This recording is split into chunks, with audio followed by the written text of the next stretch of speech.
So around a week ago, the Apex Legends Battle Pass came out and disappointed the vast majority of players. The Battle Pass was so remarkably bad that it honestly dumbfounded me and got me questioning why exactly Apex would release such an awful Battle Pass. The more I thought about it, the more I realized that it wasn't an accident that the Battle Pass was so lackluster. It was entirely by design and done on purpose. I personally think EA is the culprit, or bare minimum, had at least something to do with it. It's of course well known how stingy of a company EA is and their poor reputation. Even the creators of Apex know this and decided to do a surprise release of Apex Legends just to avoid the backlash from being involved with EA. The game's unannounced release ended up paying off though. As a result of the game's success, EA's shares rose and closed at the highest level in 4 months. So given the game's success and financial viability, it really shouldn't be too surprising that EA is beginning to dig their dirty, disgusting rat claws into the game.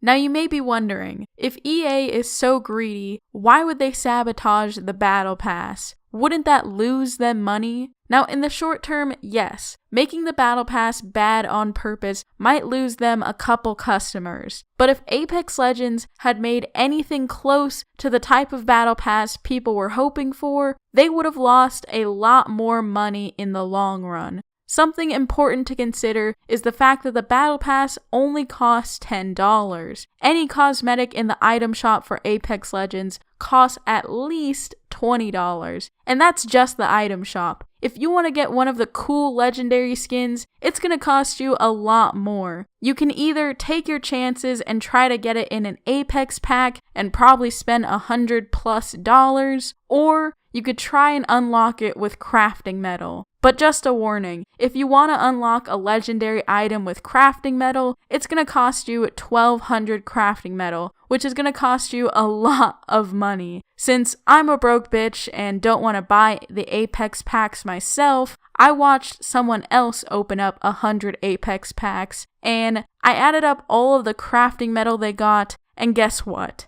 After 100 packs, which is the equivalent of $100, the guy only got 1,055 crafting metal in total. So basically, a legendary skin is going to cost you $100 or more either way. So considering the fact that cosmetics are so expensive in this game, if the Battle Pass had been good, people would become less incentivized to buy Apex packs or skins. Especially considering most people only use a couple legends. If you already have a cool cosmetic for whatever legend you mainly use, there's no longer much of a reason to buy more cosmetics or packs. If they had made the Battle Pass too good, they'd lose some of their market and potential profits, which is why we didn't see very many legend skins in the Battle Pass. And the same thing for weapon skins. There's a reason they chose to make the Havoc, a gun no one uses, the tier 100 skin. If people are satisfied with the cosmetics they have, they're not going to be as incentivized to buy Apex packs. Plus, on top of that,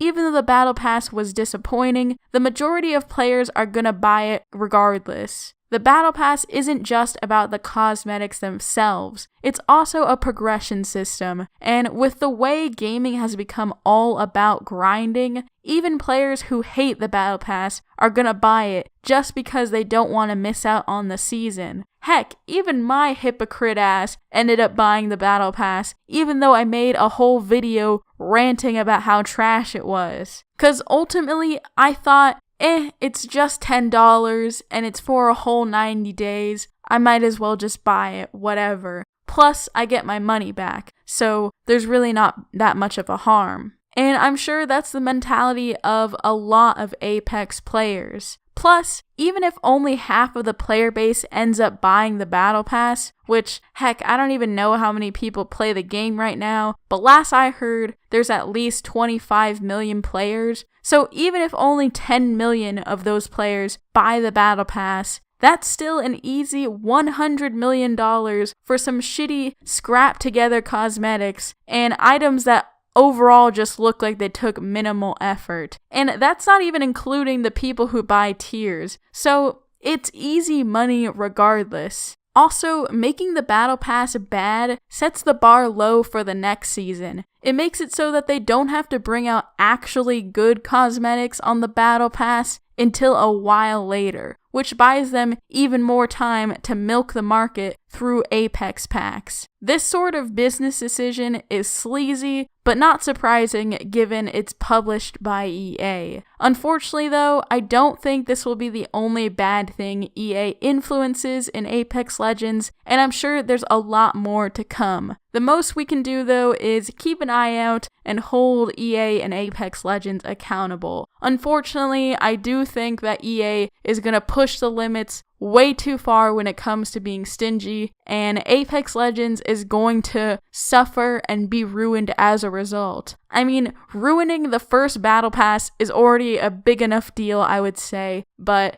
like I said, I'm sure there's a lot more to come in store that's gonna be real bad. So yeah, that about does it. If you enjoyed this video, make sure to leave a like, subscribe if you're new. Also, comment down below what you guys think. Do you think EA is the cause of this, or do you think it's just Apex Legends' own fault, or whatever? Let me know what you think, and I'll see you all next time.